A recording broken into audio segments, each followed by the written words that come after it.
All right, welcome to the Ultimate Exam Revision Explainer. If you've got a fluid mechanics test coming up, you are in the exact right place. We're going to take those dense, totally overwhelming lecture notes and turn them into an actionable, high-yield review session. We'll distill all those complex diagrams and equations into crystal clear visual concepts so you can walk into that exam room with absolute confidence. Let's get into it. So here's our roadmap for the session. We're covering 1. Fundamentals, Pascal and head, 2. Pressure types, 3. Devices and manometers, 4. Solving math problems, and finally, number 5. Exam tips and pitfalls. Let's dive right into section 1, Fundamentals, Pascal and head. We need to establish a rock-solid conceptual foundation here so you aren't just blindly memorizing formulas. Okay, lock this concept in your brain right now. Static head pressure is driven purely by the height of the liquid. The formula, P equals rho times G times H. But here's the crazy part. Static fluid pressure totally ignores the shape, the overall mass, or the surface area of your container. It literally doesn't matter if you have a skinny straight cylinder or a giant wide funnel. If the fluid height is the exact same, the pressure at the bottom is identical, no exceptions. Now, moving from vertical height to directional forces, we hit Pascal's law. Picture a little wedge-shaped element of fluid. If we break down the forces on its x, y, and z axes, the math actually proves that px equals py equals pz. In plain English, when a fluid is at rest, the pressure pushes equally in every single direction. It's exactly why a submarine experiences the exact same crushing pressure on its top, its bottom, and its sides when it's at a specific depth. Moving on to section 2, pressure types. Now that we know what pressure actually is, we strictly need to define the different baselines we use to measure it, because messing these up is a guaranteed way to tank your test score. Figuring out absolute, gauge, and vacuum pressures really just comes down to knowing your baselines. Take a look at the two horizontal lines on this chart. You've got the absolute zero pressure line resting at the absolute bottom and the atmospheric pressure line floating right above it. Everything, and I mean everything, you calculate hinges on knowing which of these two lines you're actually measuring from. So the absolute most crucial point here is telling gauge pressure and absolute pressure apart. Gauge pressure uses your local atmosphere as its 0 point.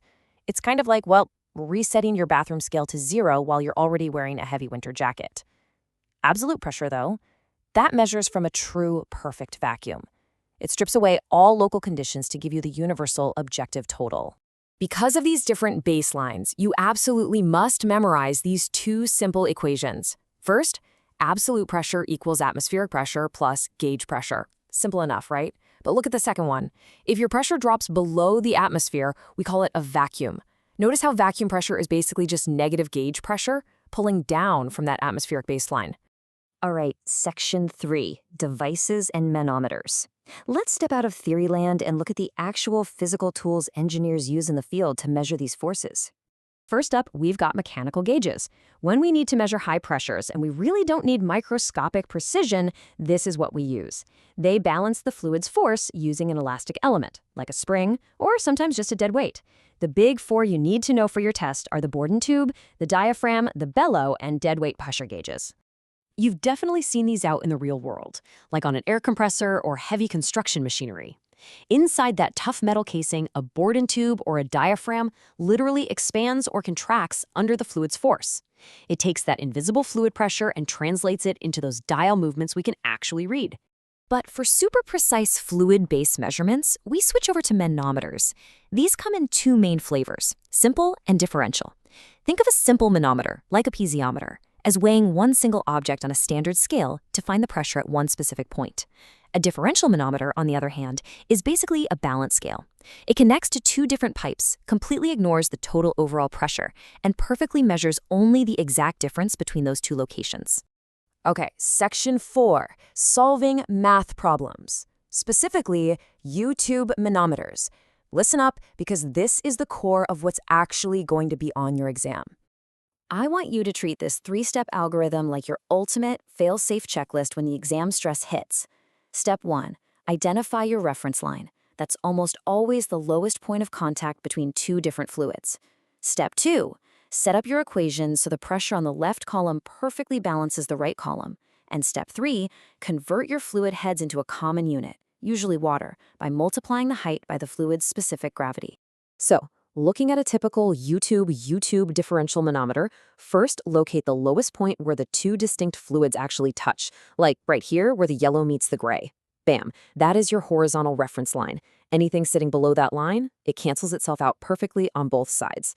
Identifying that exact interface point is the entire secret to setting up your balance equation successfully. Let's apply that to a real problem. Say we need to find a new reading when an empty vessel fills up with water. We just equate the water column to the much heavier mercury column.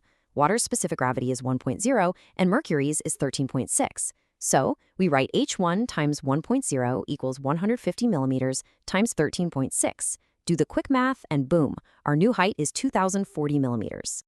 In the second example, we need to find gauge readings, but check this out. The problem specifically notes a local atmospheric pressure of 755 millimeters of mercury. This is a classic trick. It is absolutely critical to factor in that specific local atmosphere when converting between absolute and gauge pressures. Standard atmosphere is 760, right? Well, if you blindly use standard 760 instead of the 755 they gave you, your whole final answer is going to be completely wrong. Almost done. Section 5. Exam tips and pitfalls.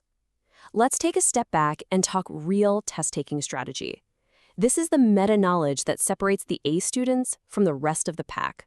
Here's a quick study tip for you right now. Memorize the specific gravity of common fluids tonight. Water is 1.0 and mercury is fundamentally 13.6. Just commit those to memory. And please meticulously verify your units. Exam writers love to lay a trap by giving you pipe diameters in millimeters, but fluid heights in meters. Always standardize your units before you even think about writing out your pressure balances. All right, here is your troubleshooting checklist. This is exactly where most students lose points. Before you hand in that exam paper, double-check these 3 things. Did you forget to add atmospheric pressure when an absolute value was requested? Did you accidentally drop the negative sign when dealing with a vacuum? And finally, did you misidentify the lowest fluid interface for your reference line? Catching just one of these errors is going to totally save your grade. As we wrap up this explainer, I'm going to leave you with this thought. Memorizing formulas like P equals rho GH is great, sure. But true engineering excellence, that comes from intuitively visualizing these invisible forces at play in a system. Next time you look at a diagram, try to actually feel how the heavier fluids are pushing against the lighter ones. Master that visualization, and the math just becomes second nature. Good luck on your exam, you're going to crush it.